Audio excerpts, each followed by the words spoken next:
बिस्मिल्लाहिर्रहमानिर्रहीम। अस्सलाम वालेकुम dear teachers and students. Faizan Javed के साथ मैथमेटिशियन एकेडमी में आप सबका खुश आमदीद।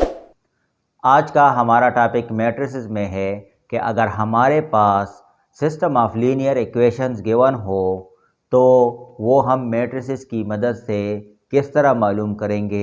तो हमने प्रीवियस लेक्चर में इन्वर्जन मेथड पढ़ा था और आज एक दूसरा मेथड पढ़ेंगे और उसका नाम है क्रेमर्स रूल। समझ आ गई? तो आज हम क्रेमर रूल की मदद से ये x और y की वैल्यू हम मालूम करेंगे। तो उसके लिए हमने ये दो इक्वेशन ले लिए हैं, हमें ये गिवन होंगे और हम इसके बाद क्या करेंगे, इसको मैट्रिसेस फॉर्म में कन्वर्ट करेंगे और मैट्रिसेस फॉर्म में कन्वर्ट करने के बाद इससे x और y का एक अलग मैट्रिक्स बनाएंगे। तो इससे अलग कर लेंगे तो यहाँ पे हमारे पास इनके कोफिशेंट्स आ जाएंगे 2 और y का 1 है और x का यहाँ पे 1 है और y का यहाँ पे 2 कोफिशेंट है। तो ये आ गया एक्स वाई का एक अलग मैट्रिक्स बन गया और ये इसको हमने नाम दे दिया बी। समझ आ गई? अब क्रेमर रूल क्या कहता है? क्रेमर रूल कहता है कि x बराबर है A x determinant divided by A determinant के।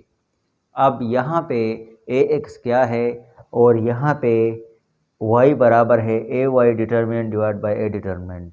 ए एक्स डिटर्मिनेंट क्या है और ए वाई डिटर्मिनेंट क्या है, ये अब हम अभी पढ़ेंगे। समझ आ गई? तो हमने इसको इक्वेशन नंबर 3 दे दिया है और यहाँ पे हमने इक्वेशन नंबर 4 दे दिया है। अब सबसे पहले हम क्या करेंगे, ए डिटर्मिनेंट मालूम करेंगे। ए डिटर्मिनेंट हम क्यों मालूम करेंगे? क्योंकि ए डिटर्मिनेंट डिवाइड में है, तो डिवाइड में अगर ज़ीरो आ जाए तो हमारे पास x की वैल्यू या y की वैल्यू हम मालूम नहीं कर सकते। तो इसीलिए हम पहले ए डिटर्मिनेंट मालूम करेंगे, चाहे वो इन्वर्जन मेथड हो चाहे वो क्रेमर रूल हो, जो भी मेथड हो। तो पहले हम ए डिटर्मिनेंट मालूम करेंगे। तो ए डिटर्मिनेंट किस तरह मालूम करेंगे? 2 को 2 के साथ मल्टीप्लाई कर ले, माइनस 1 को 1 के साथ मल्टीप्लाई कर ले, तो 2 2 ज़ार 4 और माइनस 1 1 ज़ार 1, तो 4 माइनस 1 से हमारे पास क्या आया? 3 आया, यानी ज़ीरो के बराबर नहीं है, नॉन ज़ीरो नंबर आया है। तो इसका मतलब है ये नॉन सिंगुलर मैट्रिक्स है। तो नॉन सिंगुलर मैट्रिक्स है तो इसका मतलब है x और y की वैल्यू हम मालूम कर सकते हैं। तो ए डिटर्मिनेंट तो हमने मालूम कर लिया है। अब क्या करेंगे? अब ए एक्स डिटर्मिनेंट को मालूम करेंगे। तो ए एक्स डिटर्मिनेंट को किस तरह मालूम करेंगे? तो हम ए मैट्रिक्स को ले लेंगे और x की जगह पे जो कोफिशेंट्स हैं उसको रिप्लेस कर लेंगे बी मैट्रिक्स के साथ। समझ आ गई? ये बात सुन लें।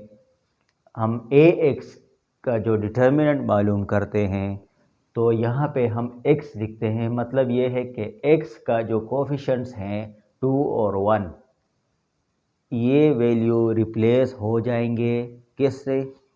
इस बी मैट्रिक्स के जो नंबर हैं इससे रिप्लेस हो जाएंगे। तो हमने 2 4 x कोफिशेंट की जगह पे लिख लिया है और ये 1 2 जो है ये अपनी जगह पे हमने लिख लिया है। तो इसका डिटर्मिनेंट हम मालूम कर लेंगे, 2 मल्टीप्लाई 2 माइनस 4 मल्टीप्लाई 1, तो 2 2 ज़ार 4 और माइनस 4 1 ज़ार 4, तो 4 माइनस 4 से ज़ीरो आ गया है। जब हमने ए डिटर्मिनेंट और ए एक्स डिटर्मिनेंट मालूम कर ही लिया है तो इक्वेशन नंबर 3 में पुट कर ले। x is equal to A x determinant जो हमारे पास ज़ीरो आया है वैल्यू ये है, और डिवाइडेड बाय ए डिटर्मिनेंट हमारे पास 3 आया है, तो 0 डिवाइड बाय 3, तो इससे क्या आ गया? इससे हमारे पास 0 आ गया। तो x की वैल्यू जो है ये मालूम हो गई है। अब हम मालूम करेंगे ए वाई डिटर्मिनेंट। समझ आ गई? ए वाई डिटर्मिनेंट किस तरह मालूम करेंगे? तो यहाँ पे जो y के जो कोफिशेंट हैं यानी 1 और 2, ए वाई डिटर्मिनेंट में y के कोफिशेंट रिप्लेस हो जाएंगे किससे? मैट्रिक्स बी से। तो ये वाले इक्वेशन ये वाले जो कोफिशेंट हैं y के, इसकी जगह पे 2 4 आ जाएंगे और 2 1 अपनी जगह पे आएंगे। समझ आ गई? तो इसका डिटर्मिनेंट ले लेंगे 2 × 4 minus 1 × 2। 2 4s are 8 minus 2 1s are 2। 8 से 2 अगर हम माइनस कर ले 6 आ गया। तो हमारे पास ए डिटर्मिनेंट आ गया है। जब ए डिटर्मिनेंट आ गया है तो ए वाई डिटर्मिनेंट आ गया है तो इक्वेशन नंबर 4 में पुट कर लें। तो y हमारे पास आ गया 6/3। इससे 6 आया है तो 6 ए डिटर्मिनेंट की वैल्यू 3 है। तो 6/3 अगर ये हम कटिंग कर लें, सिंप्लीफाई कर लें, इससे 2 आ गया और हमारे पास y की वैल्यू आ गई है। x और y की वैल्यू जब आ गई है तो सॉल्यूशन सेट में लिख ले। तो ये हमारे पास x और y की वैल्यू है और ये हमारे पास क्रैमर रूल था। समझ आ गई?